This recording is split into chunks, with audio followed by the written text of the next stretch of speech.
안녕하세요. 문화예술계의 건강한 담론 형성을 위해 경기문화재단이 주재한 문화예술 정책대담 GGC 정책 프리즘 시작합니다. 저는 진행을 맡은 안티에그의 형훈이고요. 앞으로 5회차에 걸쳐 문화예술 정책 이슈를 중심으로 관여도가 높은 콘텐츠를 전문가분들과 이야기 나누려고 합니다. 첫 번째 회차의 주제는 문화 없는 문화도시, 그 제도적 한계에 대하여입니다. 오늘 함께 의견 나눠주실 두 분 모셨습니다. 각자 짧게 소개 부탁드립니다. 네, 안녕하세요. 저는 부천문화재단 문화도시본부장 맹수호입니다. 네, 안녕소사이어티의 안영노입니다. 첫 번째 질문부터 시작하도록 하겠습니다. 현재 법정 문화도시 제도는 지역이 원하는 문화도시로의 성장을 돕는 방향이 아닌 충분히 준비된 도시를 지원하고 있습니다. 과정 안에서 지역의 특수성을 부각시킬 수 있는 특수성은 배제되고 결국 비슷한 모양의 문화도시가 되는 것은 아닌지 두 분의 생각이 궁금합니다. 제가 볼 때는 1기, 2기까지는 그래도 나름대로 법정 문화도시가 지정될 때 지역적 좀 특성이 좀 반영된 것 같아요. 부천 같은 경우는 생활문화 도시 부천이라는 거였고, 이번에 3기가 지정되면서 지금 내부에서 그냥 은연중에 나오는 얘기들이 너무 일반화돼 있지 않느냐? 그러니까 이제 문화도시가 추구하는 방식 자체가 거버넌스를 구축하는 거니까 그게 이제 도시마다 이제 이름은 달리하지만 형태는 같은 시민들의 의견을 청취하는 원탁 테이블, 그다음에 그 속에서 나온 문제들을 좀 더 심화시키는 일상문화연구소 이런 형태들로 너무 해결화되는 게 아닌가라는 생각이 좀 들고, 근데 이제 결국은 문화도시라는 게 도시의 문제를 문화적으로 해결하는 거기 때문에 각각 도시가 처한 상황들이 다르고, 그리고 그렇기 때문에 이제 문화도시를 추진하면서 이게 좀 탄력이 붙으면 좀 특수성들이 좀 나오지 않을까 이런 생각들은 하고 있습니다. 저는 우리가 특수성, 보편성, 우리 제도가 조금 더 개선돼야 되지 않나, 이런 건 생산적인 담론이라고 생각해요. 여러분들이 문화도시에 몸담는 한 계속 해야 되는데, 이 얘기할 시간에 사실 현장에서는 제대로 자기 사업이나 잘했으면 좋겠습니다. 뽑힌 도시들은 재세금이 들어갔기 때문에 제대로 특수성이면 특수성, 보편성이면 보편성, 그것에 맞춰서 자기 사업을 하려고 열심히 일하고 나서 정책이 어떻게 바뀌어야 된다는 얘기를 꼭 했으면 좋겠습니다. 그러지 않고 계속 정책 얘기만 한다면 중앙정보부는 해바라기를 하면서 지방 분권을 주장하는 꼴이 돼버려요. 그래서 우리가 머리 간섭 속에, 뇌 속에 들어있는 생각을 싹다그리 바꾸지 않으면 안 된다고 생각될 정도로 우리는 어떤 관행적인 사고에 빠져 있는데, 이것을 문화도시에서 일어날 리더들일수록 더 생각을 똑바로 잡아야 된다고 생각합니다. 특수성은 그 도시에서 시민들이 굉장히 많이 이야기를 할 때 나오는 거잖아요. 예, 제도가 어떻게 할 수 있는 게 아니에요. 조성 정책이 어떻게 할 수 있는 게 아니에요. 그 다음에 보편성이라는 것은 기본을 지키는 거죠. 공무원들 교육 똑바로 시켜야 됩니다. 그래서 문화도시 조성 정책에서 문화가 없는 문화도시가 아니라 시민이 없는 문화도시를 하기 때문에 이 문제가 생긴다는 걸 알아야 돼요. 공무원이 그걸 하고 난 다음에, 그 다음에 이제 문화계 종사자들은 문화하는 문화에 대한 집착을 좀 버리는 것까지는 된 것 같아요.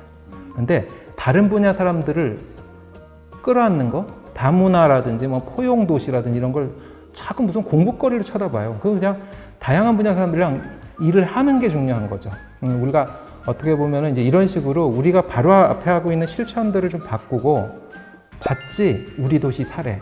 이게 한 3개 정도 나오면 되겠는데 지금 5년이 지났는데 그게 안 나온다는 게 좀 안타깝습니다. 그래서 지금 제가 중앙정부 변을 들려는 건 아니고요. 중앙정부 공무원들을 똑바로 교육시키고, 또 그 다음에 각 도시, 세금을 받으신 도시잖아요. 뽑힌 도시죠, 부천. 거기서 성공 사례가 나올 때까지, 그러니까 모든 시민들의 격려와 지지를 받을 수 있는 도시가 나올 때까지 각자 열심히 좀 뛰어야 되지 않나 이렇게 생각합니다. 네, 좋은 의견 감사합니다. 두 번째 질문으로 넘어가겠습니다. 문화도시 지정 심사나 문화사업 추진 과정에 있어 문화재단의 존재가 중요해질 수밖에 없습니다. 따라서 문화재단이 부재한 지자체의 경우 선정될 확률이 극히 낮은데요. 이미 문화 기반이 있는 지자체에게만 기회가 주어진다면 결국 그들만의 리그가 되는 것은 아닐까요? 이 현상에 대해서 어떻게 바라보고 계신지 말씀 부탁드립니다. 문화재단 내부에서 이 문제가 나온 건 바람직하다고 보고요. 그 다음에 이제 컨설턴트들이 문화재단을 깔고 가는 문화도시를 선호했는가는 반성해야 된다고 생각합니다. 거기에는 저도 들어가겠죠. 저는 문화도시 중에서 문화재단이 없는 곳, 정말 열악한 곳이죠. 왜냐하면 플레이어들이 뛰기 전에 조직부터 갖춰야 되니까 그런 도시를 많이 돕다가 거의 확신이 생겼어요. 그런 도시들을 도와주기 위해서 내부뿐만 아니라 지역 외부의 자원들이 많이 들어가야 됩니다. 그게 진짜 문화도시예요. 지역민들끼리 못해요. 못하는 걸 할 수 있다고 하고 파이 나누기처럼 생각하는 한 거버넌스는 안 짜집니다. 거버넌스는 지역 문화의 경우는요, 전국에서 거버넌스가 나오는 거지 그 도시 안에서 못 나와요. 어떻게 수도권의 서울이랑 다른 도시가 경쟁이 되겠어요? 인적 파워가 다른데 도움 받아야 된다. 서울 사람들 도움을 받았다는 얘기가 아니라 김해는 부여 도움을 받고 뭐 이런 것들 이제 잘 아시잖아요. 예. 그래서 저는 이제 이 문제를 어떻게 생각하냐면은 재단 없이 만들어진 사례라든지 또 기초지자체나 광역지자체의 문화산업진흥원을 통해서 만들어진 도시들이 있어요. 그리고 이제 문화예술재단 말고 문화관광재단 쪽에서 움직이는 곳들이 있고요. 이걸 이제 유형을 분류하고 재단 없이 이제 문화도시 센터를 만들어내는 경우들도 힘들지만 어떤 사례들이 나오면은 균형 있게 좀 조명을 해주는 작업이 필요하다. 그것을 못 가지고 간 것이 지나친 그 과속, 관성 때문인지 모르겠지만 어쨌든 심의위원들과 컨설턴트들이 이 문제를 모르고 있는 것은 아니고 계속 누워서 침 뱉듯이 자아 비판을 해가면서 고민을 해야 될 것이라고 생각합니다. 지금 문화도시 1.0, 2.0 이제 정부가 바뀌었기 때문에 2.0이라는 얘기 나오고 있는데 원래는 이제 1기 문화도시에서 이제 30개의 지역을 선정한다고 했어요. 그래서 지금 18개가 지정돼 있고 올해랑 이제 내년까지 거치면 한 30개를 목표에 도달하는 것 같은데 18개도 보면은 지금 문화재단이 없는 지자체도 선정된 도시들이 있고 조금 전에 안 대표님 말씀하신 것처럼 문화재단이라는 조직이 있다는 건 결국은 그 활동가들이 있다는 거죠. 그 인력이 있다는 거고 그리고 그 인력과 밀접한 스킨십이 형성되어 있는 지역의 활동가들이 있다는 거고 그렇기 때문에 문화도시를 초기에 추진하기에는 큰 도움이 되겠죠. 그들에게는 좀 더 가산점이 있을 수는 있지만 반대로 생각하면 문화재단이라는 뭔가 색채, 모양이 있는 상황에서 문화도시를 같은 선상에서 그려가는 단점도 있을 수 있어요. 그래서 아무것도 없는 도시에서 아까 안 대표님 말씀하신 것처럼 외부의 전문가의 인력의 도움을 받으면서 새롭게 빌딩하는 것들이 더 장점일 수도 있기 때문에 이거는 그들만의 리그로는 가지 않는 것 같아요. 제가 볼 때는 지금 느끼기에. 그래서 좀 행정 단위에서 좀 더 적극성이 있는 도시들도 선정되는 경우들도 있고 외부 전문가들하고의 결합을 통해서 성공한 케이스들도 있고 이렇기 때문에 어떤 게 답이다라고 얘기할 수는 없는 것 같고 그들만의 리그로 가는 것처럼 보이지만 내부 사정을 들어보면 오히려 재단으로 있는 구조가 실행 단위로 넘어가는데 너무 힘들어요. 지금 저도 재단에 속해서 하고 있지만 겹겹이 쌓여 있는 이런 규제와 산 넘은 산 이렇게 되는 거라 저희가 지금 문화도시 추진하는 본부의 정직원만 20명, 그다음에 10명의 이제 기관제가 결합되어 있는데 20명의 직원들이 거의 맨날 멘탈을 깨지는 상황들이 계속 발생되는. 그러니까 이게 너무 견고화되어 있는 재단이라는 조직 자체가 가지고 있는 한계들도 있다는 거죠. 그래서 어떤 게 답이다라고 얘기할 수는 없는 것 같아요.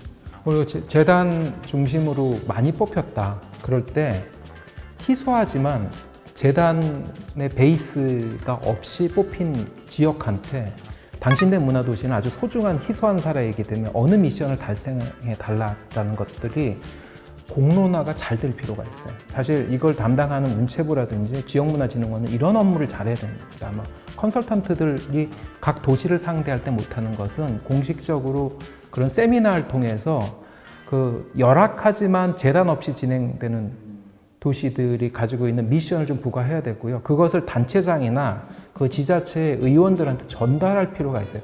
사실 컨설턴트들이 지금 너무너무 잘하고 있는 재단이나 사무국, 센터 사무국 가서 컨설팅할 이유가 하나도 없거든요.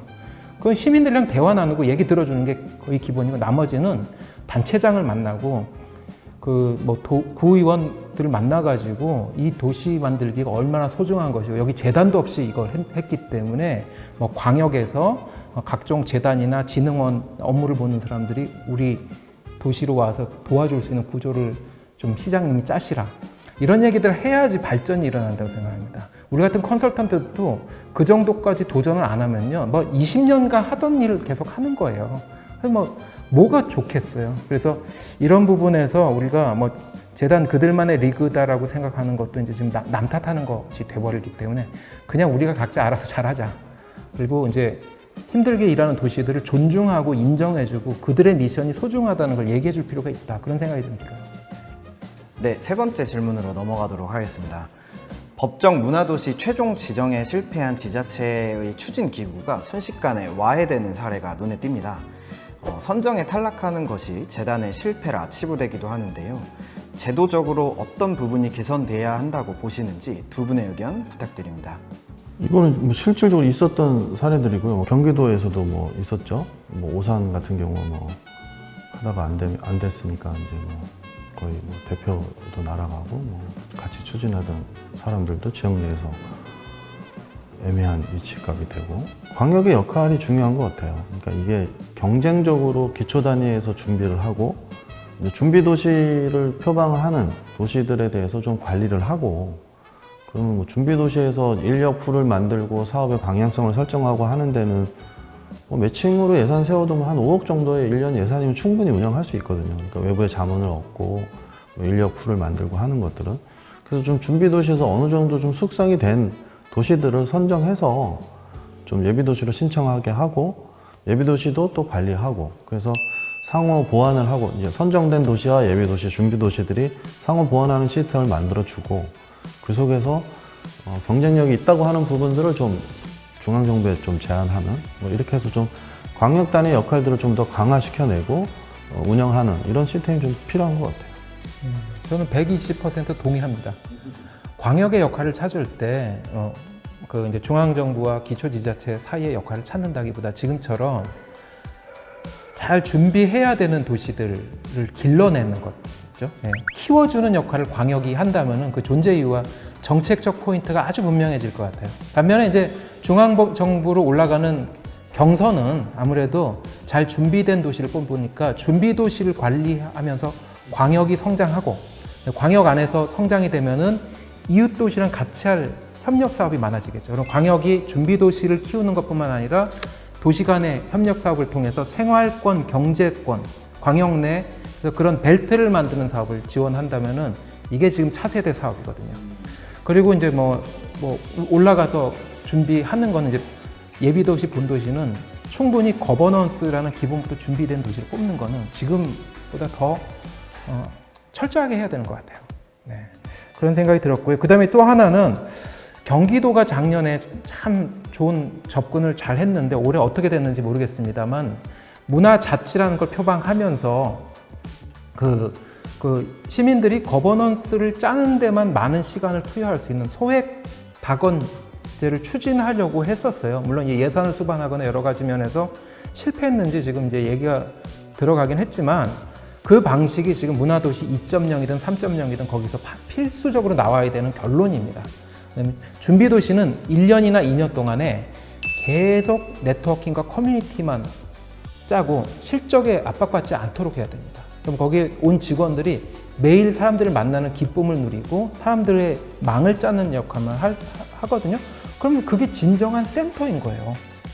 그런 업무를 할 수 있도록 지원을 하는 것이 아마 문화자치 사업이고, 주민자치회 이제 행안부 쪽에서 하는 사업이랑 비슷하면서도 차별점을 주는 거죠. 그러니까 이제 기존의 도시들, 그러니까 도시재생 사업이 이루어지고 있고, 그 다음에 뭐 행안부 차원에서의 뭐 주민참여예산제, 주민총회 이런 것들이 어찌됐든 행정 단위도 다 구성되어 있는 거죠, 지역 안에. 그러면 이게 문화도시라고 하는 거, 그러니까 문화적인 부분으로 어떻게 이것을 더 풍요롭게 또는 풍성하게 만들 것인가라고 하는 고민들이 준비가 되면서 문화도시를 하면 참 좋겠다라는 생각이 들어요. 그러니까 그걸 충분히 고민하지 않으면 결국은 지역 내에서는 충돌 관계가 형성되는 거죠. 그러니까 뭐 자치행정과에서는 뭐 우리도 주민총회 하고 있고 참여예산제 하고 있는데 너네가 하는 거랑 뭐 우리가 뭐 별반 달라? 라고 하는 거죠. 근데 이제 부처는 다행스럽게 어찌됐든 간에 그런 부분들을 좀 협력 관계로 가져가자. 그래서 뭐 청년들의 참여나 주민들의 참여가 너무 획일적이지 않고 다양한 의견들이 나올 수 있는 창구들을 확산하자. 뭐 이런 부분으로 일단은 되고는 있지만 그게 준비 단계부터 좀 그런 논의들이 확장성을 가지고 했었으면 그러니까 단순하게 문화예술 분야만을 바라보는 게 아니라 그러니까 지역 전체를 좀 들여다보면서 행정 분야나 도시 재생의 문제나 이런 것들 같이 들여다보면서 했었으면 좀 더 수월하지 않았을까라는 생각이 들어요. 부작용이죠, 정말. 그런 것들이 참 많아요. 저는 참 가슴 아픈 얘기인데 후진주자들이라든지 좀 열악한 도시들을 많이 맡았어요. 그러니까 아마 유명한 컨설턴트들한테 다 돌고 마지막에 오는 것 같아요. 뭔가 국선 변호사가 된 느낌으로 열심히 도왔는데요. 그런 도시들이 대체로 스타트 지점부터 시작해서 뭐 재단이 없다든지 여러 가지 문제로 많이 떨어집니다. 그러니까 승률이 안 좋죠. 점점 그 실패하는 경험을 많이 본 거예요. 그게 저나 제 주변에서 그걸 지켜본 사람들한테는 굉장히 탄탄한 자산이 되는 느낌이었습니다. 사실 많은 사업들에서 우리는 실패를 하고요. 실패를 극복하는 과정에서 훌륭한 솔루션들이 나오거든요. 근데 와해됐지만 이미 조직이 와해되고 문화도시 사업은 더 하지 않지만 거기에서 나온 인적 자원들이 굉장히 깊은 상처를 입는 거 하나, 그 다음에 또 하나는 그들의 노하우가 반드시 어디서 쓰일 때 이른바 내공이라고 하는 게 증가하고 있다는 걸 보고 문화 기획자 중에 문화 도시를 고민하는 기획자층이 생기고 있다. 충분한 경험을 통해서 그런 것을 얻는 기쁨이 있었습니다. 앞에 부분은 도시간 콜로키움을 통해서 각 도시에서 우리 문화 도시 정책 테마를 얘기하지 않고 자기들이 어떻게 일하는가, 일하면서 느끼는 애로사항이 무엇인가, 서로 어루만져 줘야 될 것이 무엇인가를 얘기하는 도시간 콜로키움의 이제 정서가 결정이 됐습니다. 거기서 이제 서로 위로받고 치유받는 것이죠. 작년에 인천 서구가 회복 탄력의 도시를 주장했는데 문화도시 실무자들의 회복 탄력 캠프라는 걸 했어요. 근데 내용이 너무 감동적이었습니다. 그러니까 사업 얘기 하나도 안 하고 자기들이 어떻게 일하는가와 인정 칭찬, 서로가 하는 것들을 지역사회에서 존중받지 못하는데 이제 이런 자리에서 존중받는 이야기를 했죠. 이걸 문체부에 기대하면 안 된다고 저는 생각해요. 이런 거를 하는 게 문화도시 간에 우리들이 스스로 해야 되는 일이라고 생각했습니다. 두 번째 부분은 좋은 인적 자원들이 실패한 도시에서 양산되고 있구나. 이걸 다른 도시로 어떻게 이렇게 교환해서 인적 자원들이 부족한데 일할 기회를 만들기 위해서 역시 또 뭐 무슨 이커머스 비슷한 그런 거래량이 있어야 되지 않을까 이런 생각이 들었죠. 그래서 저는 실패 여러 문제를 짚는 것보다는 실패를 어떻게 극복할 것이냐, 그게 우리한테 집단 지능을 통해서 훨씬 훌륭한 문화적인 솔루션을 줄 수 있지 않을까. 그런데 좀 착안을 해서 봐야 된다고 생각합니다. 네, 마지막 질문은 앞선 질문의 좀 연장선으로 연결이 되고요. 마지막으로 네 번째 질문 드리도록 하겠습니다. 문화도시는 지역 시민들의 적극적인 참여를 이끌어내 바텀업 방식으로 조성돼야 합니다. 그러나 지자체장의 정책적 의지가 하향식으로 전달되는 게 대부분이죠. 이를 어떻게 보완해 나가고 있고 어떻게 보완하고 있을지 두 분의 의견 말씀 부탁드립니다. 네. 시민들이 단체장을 만날 수 있는 핫라인이 있느냐. 그게 핵심이죠. 만들어야죠. 그거 아니면 거버넌스가 안 짜진 거라고 저는 생각해요. 두 번째로 컨설턴트가 간다면 아까 얘기한 것처럼 그걸 도와야 되는 겁니다. 문체부가 지정한 법정 컨설턴트라면요, 그런 역할을 하는 메신저라는 것이죠. 그러니까 컨설턴트가 어느 지역을 방문할 때 맛집 가서 밥 먹으러 가서는 절대 안 된다고 생각해요. 그 역할을 하러 가는 거죠. 그 시간이 안 맞으면 갈 이유가 거의 없는 거라고 생각될 정도로 이제 저 같은 시니어 컨설턴트들은 역할을 다시 한번 돌아볼 때가 됐다고 생각합니다. 그다음에 세 번째는요, 이제 패스트 트랙. 그러니까 시민들이 성급히 뭔가를 하는 것은 안 좋다는 것들 면에서 문화도시 대부분 사업은 패스트 트랙으로 빠른 트랙으로 몰아쳐서 하는 건 대부분 다 부작용이 납니다. 1년 단위 평가도 그렇고요. 패스트 트랙을 가지 않고 슬로우 시티로 가겠다라는 시민들의 약속, 고을 약속, 마을 약속이 아니라 고을 약속이죠. 동네 약속이 아니라 읍내 약속입니다.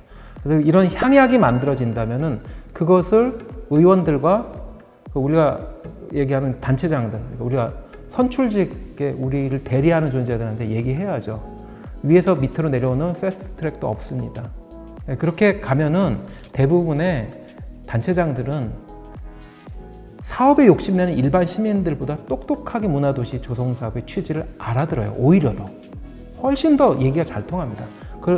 그러면서 이제 탑다운을 할 수 없는 것과 반드시 뭐 이제 선거 공약 때문에 자기가 이제 지켜야 되는 탑다운 해야 되는 게 그런 게 묻어 있는데 이 욕망을 어떻게 줄이느냐 이 얘기를 하는 자리로 갈 수가 있거든요. 경험에서 나온 얘기입니다만 이런 것들을 하기 위해서 많은 노력을 기울이고 그 루트를 연구했으면 좋겠어요. 문화도시에는 그 문화도시위원회라는 게 있어요. 그러니까 문화도시위원회를 구성할 수 있게 돼 있는데, 예, 그래서 이제 조례로 지정을 해서 하는데 보통 일반적으로는 그냥 당연직들 그냥 축축축 놓고 그냥 한단 말이에요.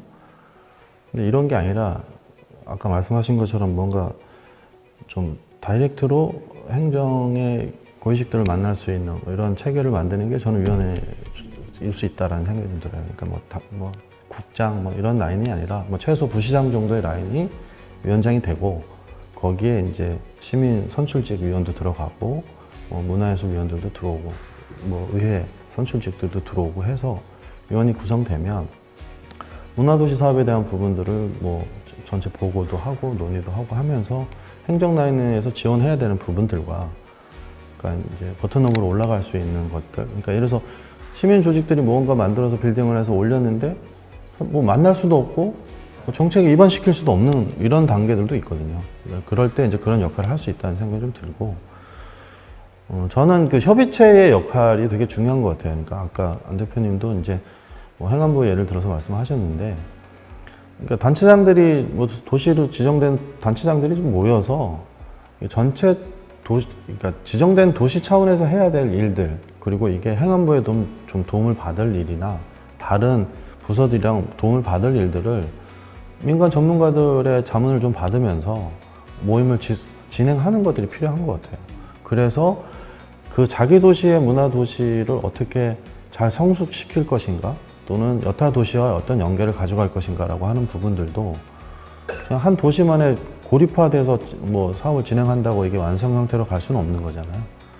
그래서 그냥 지금처럼 그냥 실무 협의 차원으로만 자꾸 모이는 게 아니라 좀 자치단체장들이 모이고, 그러면 이걸 풀 수 있는 고리들을 결국은 단체장들이 모여서 좀 풀어줘야 되는데, 이게 실무 단위에서 뭐 문체부에 뭐 사무관 만나서 아무리 얘기한다고 해서 될 문제는 아니잖아요. 그러니까 이제 그런 고리들을 좀 풀 수 있으려면 실질적인 단체장 협의회가 좀 잘 운영되고 거기에 이제 민간 전문가들이 좀 자문 역할을 잘 수행해 준다면 이게 탑다운과 버튼업이 잘 섞이지 않을까라는 생각이 듭니다. 네, 마지막 질문까지 정말 긴 시간 동안 답변해 주셔서 감사합니다. 저희가 오늘 문화도시 제도적 한계에 대해서 이야기를 나눴는데 저희가 준비한 논의점을 충분히 깊게 다룬 것 같습니다. 오늘은 아쉽지만 대담 여기서 마치고요. 저는 다음 회차에 다시 뵙도록 하겠습니다. 두 분 모두 참석해 주셔서 감사합니다. 감사합니다, 본부장님. 감사합니다.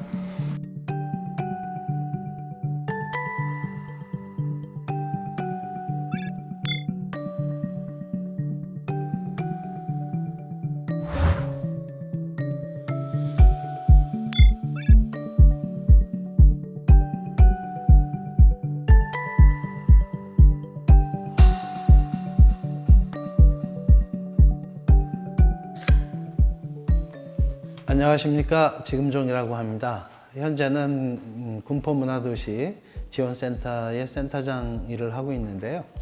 저는 80년대부터 이제 지역문화 관련된 활동가로 오랫동안 활동을 해왔습니다.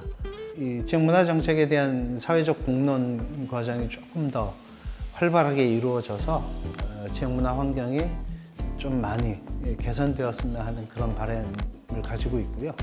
그런 면에서 오늘은 문화도시 정책에 대한 제 의견과 개선 방향에 대한 생각을 좀 말씀드리려고 합니다. 문화체육관광부가 지자체를 대상으로 하는 정책 사업인 문화도시 사업에 대한 지자체의 호응이 매우 뜨겁습니다. 지자체 가운데 약 절반 정도가 응모를 했거나 응모를 준비 중인 것으로 그렇게 파악되고 있습니다.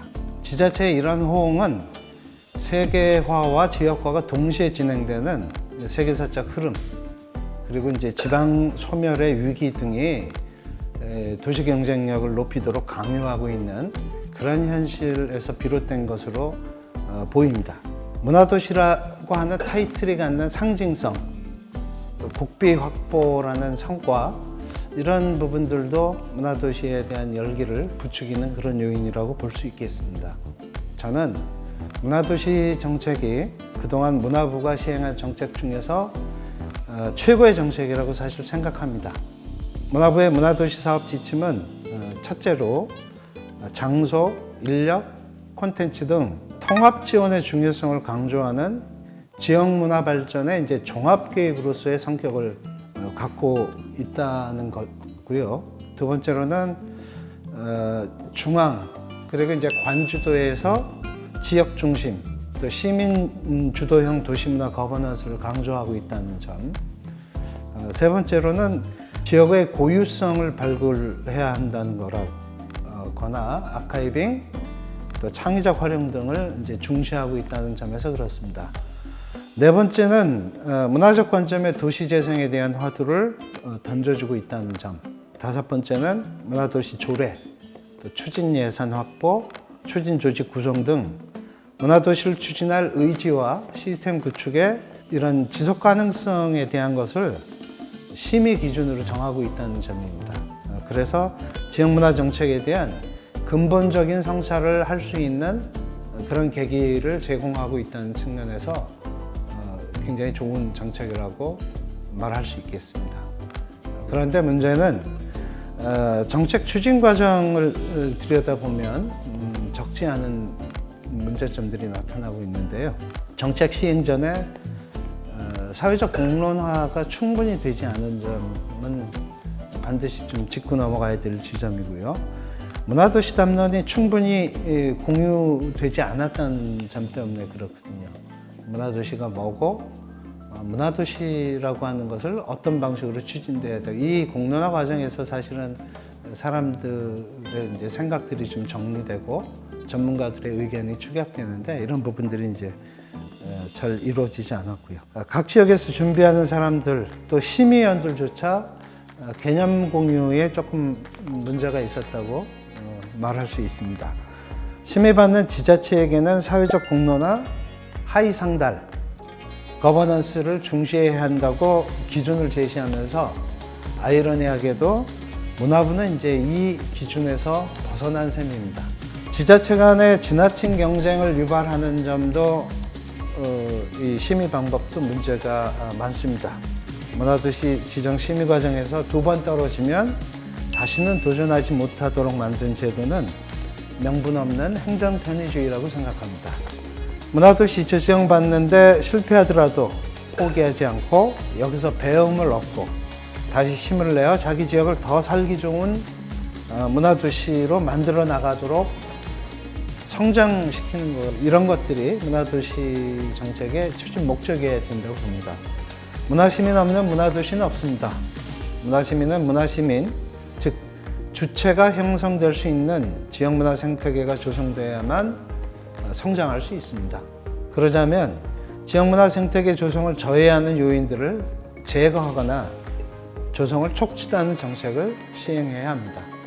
문화부 관료들이 일부 전문가들의 형식적 자문을 통해서 만드는 정책을 아래로 내려 보이는 상위 하달 지역문화 정책, 각 지자체 차원에서 지자체장이나 행정이 일방적으로 만들어 시행하는 지역문화 정책이 바로 지역문화 생태계를 파괴하는 정책입니다. 문화도시로 지정받으면 5년간 최대 200억 원을 사업에 쓸 수 있습니다. 그동안 시행된 문화부 정책 사업 중에서는 비교적 규모가 큰 편입니다만 냉정하게 말해 어지간한 건물 한 채 지을 돈도 못 됩니다. 과연 이 예산만으로 문화도시 조성이 가능할까요? 물론 불가능하죠. 이 사업 예산은 마중물로 작동할 때만 의미가 있습니다. 다시 말해 문화도시라는 화두를 통해 지역을 문화적 관점의 발전 전략을 수립하고 실천하는 계기로 삼아야 한다는 이야기입니다. 이 과정은 지역문화정책을 둘러싼 활발한 사회적 공론 과정이 필요합니다. 정부, 광역지자체, 기초지자체 사이의 수직적 분권, 그리고 지자체와 시민 사이의 수평적 분권, 즉 거버넌스 구축과 작동 체계에 대한 논의를 통해 새로운 시스템 구축에 나서야 합니다. 그래야 문화시민이란 주체의 발화와 지역문화 생태계 조성이라는 시대적 과제를 이행할 수 있는 기반이 마련됩니다. 문화의 가치가 문화 그 고유의 기능만이 아니라 경제적, 사회적으로 더욱 중요해지는 시대 흐름 속에서 더 이상 미뤄서는 안 되는 시급한 과제입니다.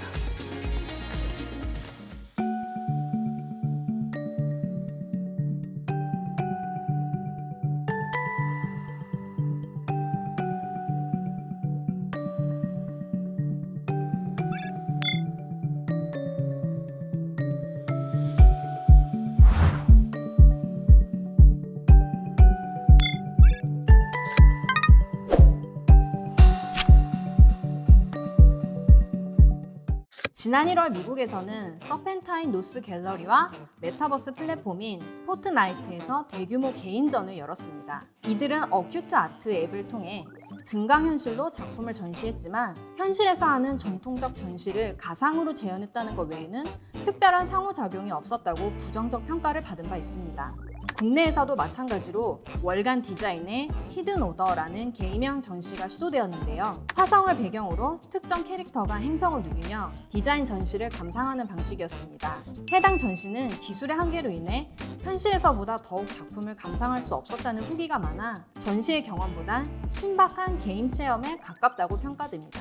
다양한 XR 소셜 플랫폼 혹은 메타버스 플랫폼에서 문화예술을 담고자 하는 노력은 꾸준히 나오고 있습니다. 물론 흥행을 일으킨 사례는 극히 드물지만 멈추지 않고 시도한다는 점에서 인상 깊은데요. 그럼에도 불구하고 예술 경험의 메타버스와는 아직 갈 길이 멀다고 느껴집니다. 오프라인 공간의 현장감과 물성에서 오는 특별한 경험, 오감을 넘어 전달되는 예술의 전율까지 메타버스에 담을 수는 없는 것일까요?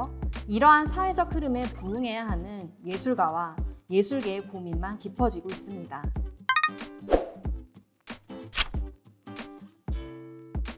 대체 불가능한 토큰을 의미하는 NFT. 사실상 은행 앱에 출력된 숫자와 같은 원리지만 수천만 달러 가격에 거래가 되는 것을 목격할 때면 여전히 화들짝 놀라곤 합니다. NFT 시장에서 더욱 주목할 점은 그러한 고가의 거래 작품의 작가가 유명하지도 엄청 미래가 촉망한 작가도 아니라는 점입니다.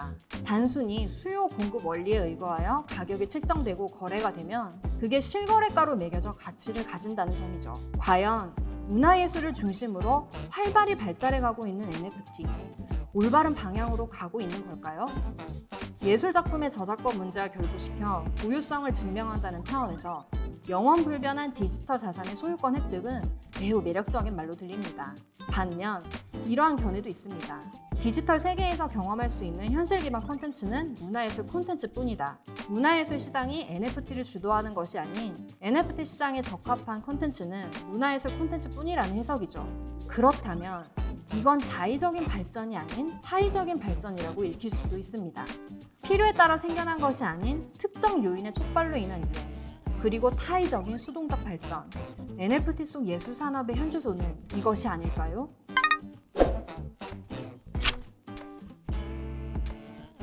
어느 산업이 그러하듯 대면의 한계를 극복할 기술 융합 사례가 예술계에서도 활발히 이루어졌습니다. 모두가 살 길을 찾기 위해 마련한 대안에 해당하는데요. 그중 이름부터 생소한 실감 미디어에 대해 소개하려 합니다. 실감 미디어란 가상현실, 증강현실, 혼합현실, 홀로그램 등의 기술을 기반하는 미디어들과 이에 송출되는 콘텐츠를 뜻합니다. 기술을 통해 만들어지는 콘텐츠를 통해 관객의 현장감을 연출하고자 만들어졌다고 하는데요. 되려 현장에 있는 것보다 더욱 몰입하게 된다는 후기도 있을 정도로 현실에서 불가능한 체험을 가능하게 한 매체를 현대의 실감 미디어라고 부르고 있습니다. 대표적인 실감 미디어 사례로는 뉴욕 타임스퀘어, 광화문 광장, 또 삼성 코엑스몰 등에서 볼 수 있는 대형 디스플레이입니다. 영상을 왜곡시킨 상태로 제작하여 인간의 착시를 유발하고 영상의 입체감을 극대화하는 영상 제작 기법인 아나몰픽을 활용하여 기업들이 광고를 하고 있는데요. 구부러진 디스플레이의 형태에 차가 나여 보는 위치에 따라 착시를 일으키고 소리를 더하여 마치 현실과도 같은 연출을 해낸 것입니다.